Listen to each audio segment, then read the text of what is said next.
네, 안녕하세요 여러분. 오늘 우리 기도 세미나 8번째 시간, 우리 아버지의 나라를 위하여 기도하라 라는 제목으로 말씀을 나누도록 하겠습니다. 오늘 하나님께서 우리에게 주신 말씀은 마태복음 6장 10절 말씀입니다. 나라가 임하시오며 뜻이 하늘에서 이루어진 것 같이 땅에서도 이루어지이다. 아멘. 하나님의 말씀입니다. 우리가 기도할 때 꼭 기억해야 하는 한 가지 사실은 예수님께서 우리에게 기도를 가르쳐 주시면서 우리의 소원을 이루기 위하여 기도하기보다 먼저 하나님의 소원을 이루기 위하여 기도하라고 가르쳐 주셨다는 사실입니다. 예수님은 우리에게 이렇게 기도하라라고 말씀해 주셨어요. 그러므로 너희는 이렇게 기도하라. 하늘에 계신 우리 아버지여, 이름이 거룩히 여김을 받으시오며 나라가 임하시오며 뜻이 하늘에서 이루어진 것 같이 땅에서도 이루어지이다. 예수님께서는 우리에게 기도를 시작하면서 하나님을 아버지라고 부르고 그분의 이름이 높임을 받기 위하여 먼저 기도하라라고 말씀하셨습니다. 그리고 그분의 나라가 이 땅 가운데 임하고 또 그분의 뜻이 이 땅에서도 이루어지기를 위해서 먼저 기도하라라고 가르쳐 주셨어요. 우리의 소원보다 하나님의 소원이 이루어지기를 위해서 기도하는 것이 더 우선이 되어야 하고, 또 우리의 뜻이 이루어지기를 위해서보다 하나님의 뜻이 이루어지기를 위해서 기도하는 것이 더 중요하게 여겨져야 한다는 것입니다. 우리는 거의 대부분의 기도의 시간을 하나님께 내 소원을 들어달라고 기도하는 일에 사용합니다.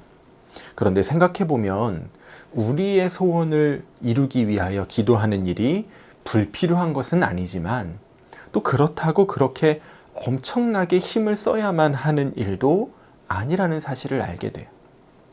사도 요한은 요한일서 3장 1절에서 보라, 아버지께서 어떠한 사랑을 우리에게 베푸사 하나님의 자녀라 일컬음을 받게 하셨는가, 우리가 그러하도다, 이렇게 말합니다. 하나님 아버지께서 우리를 하나님의 자녀로 삼아 주셨고, 그 하나님 아버지께서 우리를 엄청나게 사랑하신다는 거예요. 하나님께서 우리를 얼마나 사랑하시죠? 사도 바울이 로마서 8장 32절에서 말합니다. 자기 아들을 아끼지 아니하시고 우리 모든 사람을 위하여 내주신 이가 어찌 그 아들과 함께 모든 것을 우리에게 주시지 아니하겠느냐. 하나님의 우리를 향한 사랑이 어떤 사랑이라는 거죠? 자기 아들을 내주시는 것도 아까워하지 않으시는 사랑이라는 거예요. 여러분, 이거보다 더 큰 사랑이 어디 있겠습니까? 하나님께서 우리를 그 정도로 사랑하세요. 그러면 우리에게 주시지 못할 것이 더 무엇이 있겠느냐는 거예요. 우리에게 해로운 것, 우리를 망하게 하고 다치게 하는 것이 아니라면, 우리를 유익하게 하는 것이라면, 그러면 우리를 그렇게 사랑하시는 하나님 아버지께서 우리에게 주시지 않을 이유가 없는 거잖아요. 우리 아버지 되시는 하나님이 모든 것을 아시고 모든 것을 하실 수 있으시며, 또 우리를 세상 누구보다 사랑하시는 그 사랑의 아버지가 맞으시다면, 그렇다면 우리에게 좋은 것으로 채워주실 것을 우리가 의심할 필요가 없지 않겠습니까? 자녀들의 필요를 채워주고 자녀들을 좋은 길로 인도하는 것은 아버지에게는 너무나 당연한 의무인 거예요. 하나님께서 우리에게 하나님을 아버지라고 부를 수 있게 해주셨다는 것, 우리를 하나님의 자녀로 삼아주셨다는 것은 앞으로 하나님께서 우리의 아버지가 되셔서 우리를 책임지고 돌봐주시겠다고 약속하신 겁니다. 하나님께서 우리의 아버지가 되어주셨다는 것은 우리에게 가장 좋은 것을 채워주시겠다고 이미 약속하신 것과 다름이 없는 거예요. 그래서 우리의 필요를 채우고 우리의 소원을 이루는 일을 위한 그런 기도들은 우리가 정말 힘을 쏟아서 해야 할 기도가 아니라는 것이죠. 여러분의 자녀들이 여러분에게 밥 좀 달라고 계속해서 애걸복걸 하지 않듯이 우리도 우리가 구하는 것에 대한 그런 기도들은 아빠, 밥 주세요. 이런 정도의 한마디면 충분하다는 겁니다. 그러면 아버지께서 우리의 기도를 들으시고 우리의 필요를 채워주신다는 거죠. 아버지께서 보시기에 우리가 구하는 그 일들이 우리에게 좋은 일이라면 그러면 아버지께서 얼마든지 우리에게 그 일을 이루어 주실 겁니다. 또는 우리가 구하는 그 일이 아버지께서 보시기에 우리에게 유익한 것이 아니라면 우리를 망하게 하고 우리를 다치게 하는 일이라면 그렇다면 하나님께서 우리에게 그 일을 이루어 주지 않으시고 우리를 또 다른 길로 아버지께서 바라보시기에 우리에게 유익한 길로 우리를 이끌어 주실 거예요. 그러니 우리의 소원을 구하는 기도는 한마디면 충분합니다. 그러면 그 이후에는 아버지께서 우리를 인도해 가시는 거예요. 아버지께서 우리에게 가장 좋은 길로 우리를 인도해 주실 것을 믿고 아버지께 맡기면 되는 겁니다. 그래서 예수님께서 우리의 소원을 위해서 기도하기보다 먼저 하나님의 소원을 위해서 기도하라고 말씀하신 거예요. 우리의 필요를 채우시고 우리를 돌보시는 일은 하나님께서 당연히 하실 것이니까 너희는 그보다 더 큰 일을 위하여 기도하라고 하신 것이죠. 우리가 정말 힘쓰고 끈질기게 매달려야 하는 기도는 우리의 소원을 이루기 위한 기도가 아니라 하나님의 소원이 이루어지기를 위한 기도입니다. 하나님의 소원이 무엇일까요? 온 세상이 하나님께로 돌아오는 거예요. 하나님께서 태초에 세상을 창조하셨던 그 모습 그대로 세상이 회복되는 것. 온 세상이 창조주 하나님의 다스림 아래 살면서 하나님의 뜻을 이루고 하나님께 영광을 돌리며 살아가는 세상으로 회복되는 것. 그것이 우리 하나님 아버지의 소원입니다.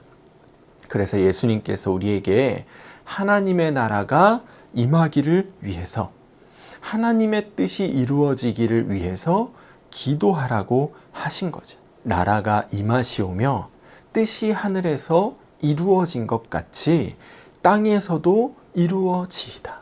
이렇게 기도하라고 주님 말씀하신 거예요. 하나님의 나라가 이 땅 가운데 임한다는 것은 온 세상이 하나님의 통치권 아래 놓이는 것을 의미합니다.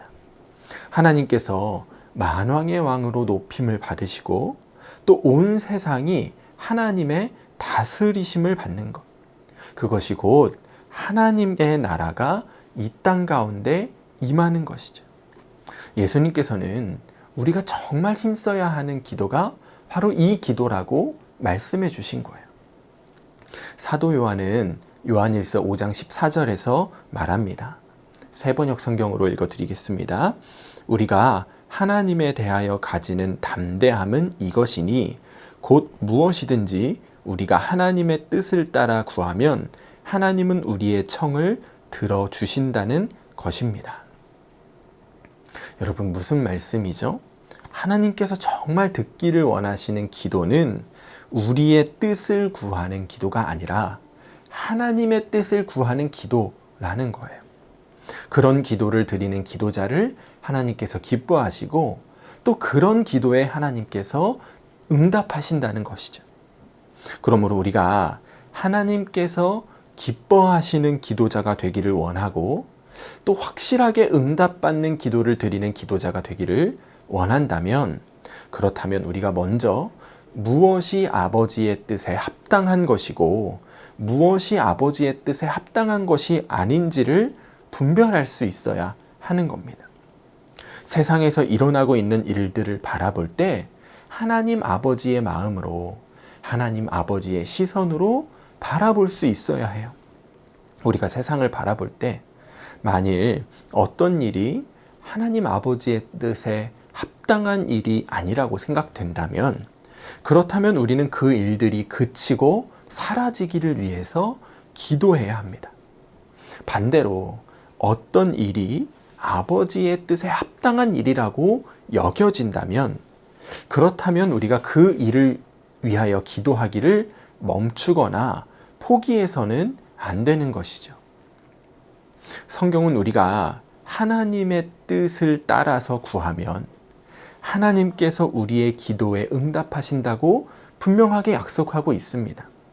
그렇다면 이 땅에 여전히 하나님의 뜻에 합당하지 않은 일들이 넘쳐나고 죄가 끊어지지 않고 전쟁과 기근이 사라지지 않는 이유 중에 하나가 하나님의 뜻을 구하는, 하나님의 뜻에 합당하게 기도하는 기도자들이 너무나 부족하기 때문이라는 사실을 우리가 부정할 수가 없는 거예요.